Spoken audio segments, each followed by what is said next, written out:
Hello, I'm Mercedes Stephenson, and this is the West Block: politics, perspectives, and players.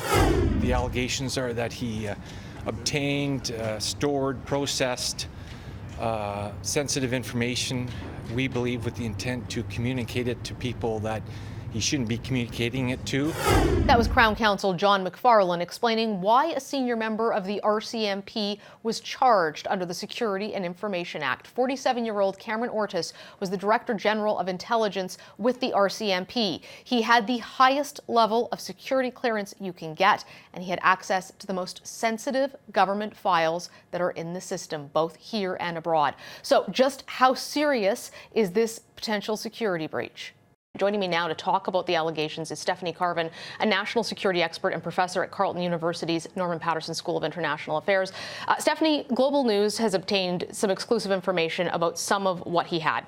We're told it's terabytes of information that was so highly classified that when it was seized, the investigators couldn't even look at it because it was classified above them, that he had access to, if you've seen Mission Impossible, they call it the knock list, undercover identities of agents in Canada and abroad, RCMP officers, CSIS officers operating under alternate identities. He had access to every criminal operation, every counterterrorism operation, every counter-narcotics operation. How does a breach like that happen with somebody so senior?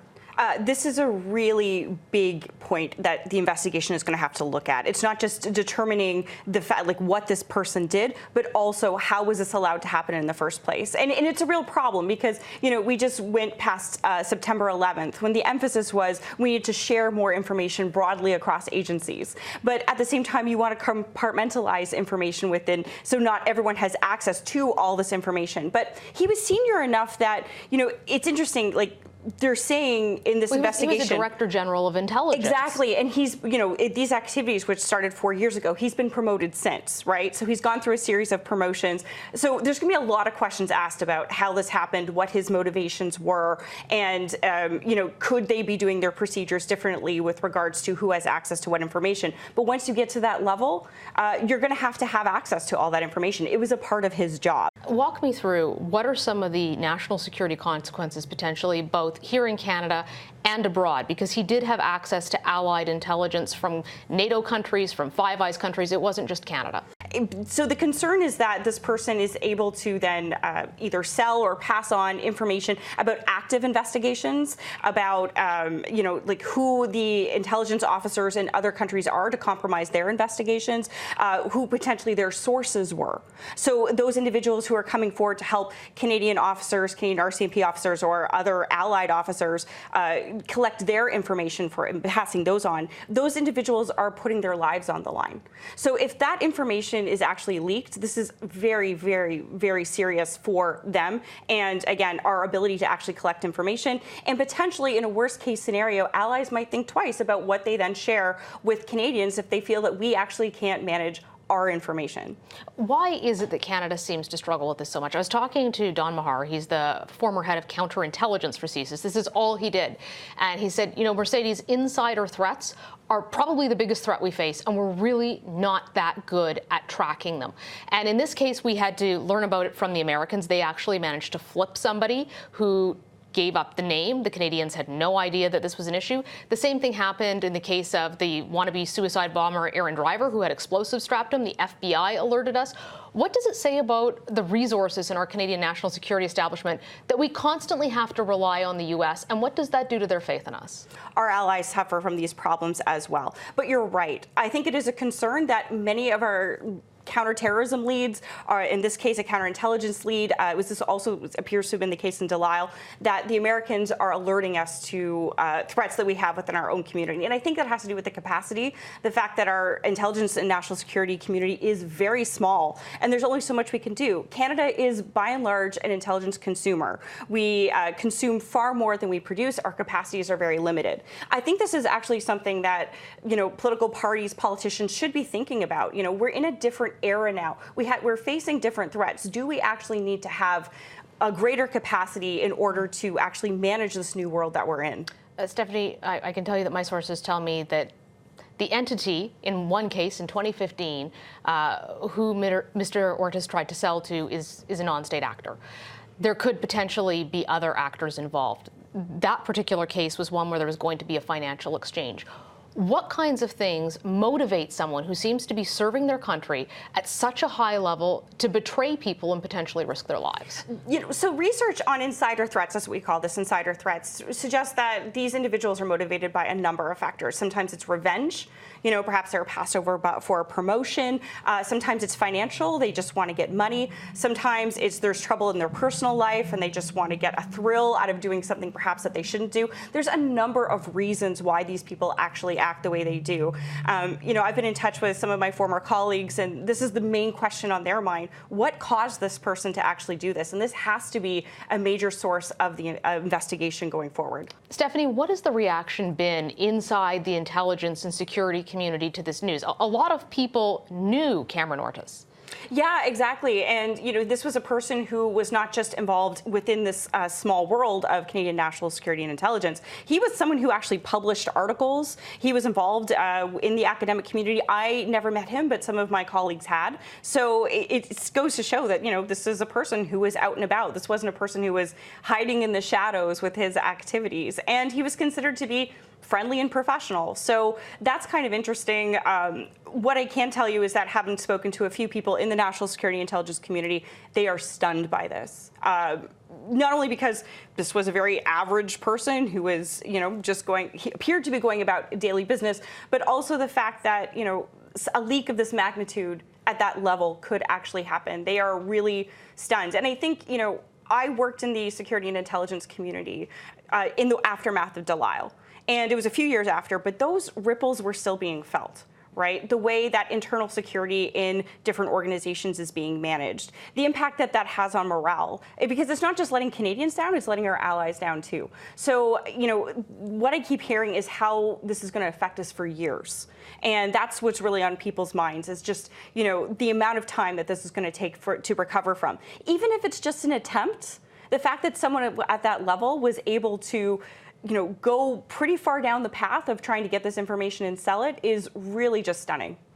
When you look at some of this information, I don't know all the protocols, but I'd assume, aren't there supposed to be things that would prevent you from taking this information out of the office? I know I've talked to people in the bureaucracy who don't even have that high of a security clearance, and they'll tell you that every so often, investigators come through, they look at your desk. If there's anything out or certain drawers that aren't locked, you're in trouble for violating security protocols. So if that can happen with somebody young working in the bureaucracy, how do you have someone at the Director General level of intelligence able to just walk out with this information?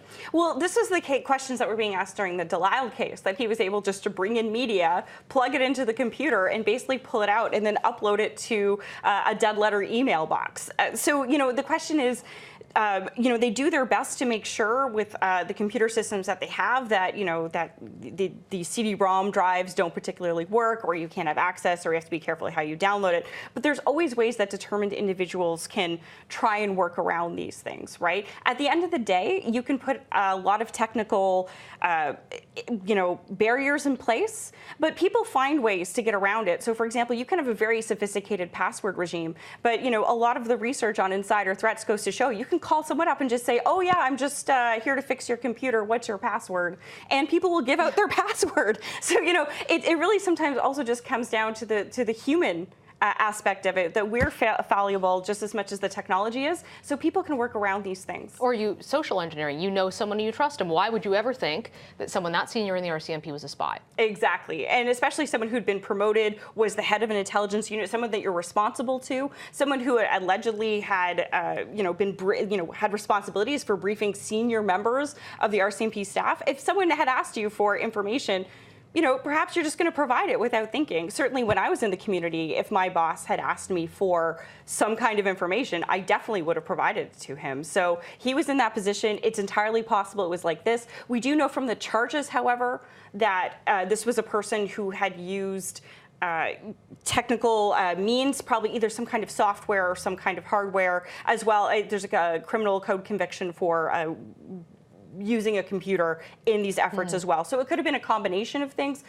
Again, this has to be a central focus of the investigation. What about accountability at senior levels? Because he was a senior advisor to Bob Paulson, former commissioner of the RCMP, obviously the Director General of Strategic Intelligence under Brenda Lucki.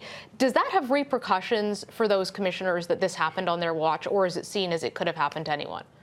It's hard to say because this individual appears to have been acting over a 4-year period of time. So that we know about, too. That we know about, exactly. So there could have been lots of officials that this was underneath. I mean, really, I think in these investigations, sometimes the temptation is to point for the responsible individual, when really what we're looking at here is, I think, a systemic failure, both in terms of failure to vet this person properly. Was this person subjected to any polygraphs? Was this person subjected to, what kind of controls on the information that this person had over time? Where were the security checks missed if this person had been raiding databases for a long time? So I think just to hold the senior leadership accountable, we should be asking them tough questions, but at the end of the day, really, I think this is going to require a systemic investigation as to how this was able to happen. How important is it that we get answers in that investigation? Because my gut instinct on where they're going to go with this is publication bans, lockdowns, national security. We can't talk about it. But in terms of public accountability to understand how this happened, how important is that?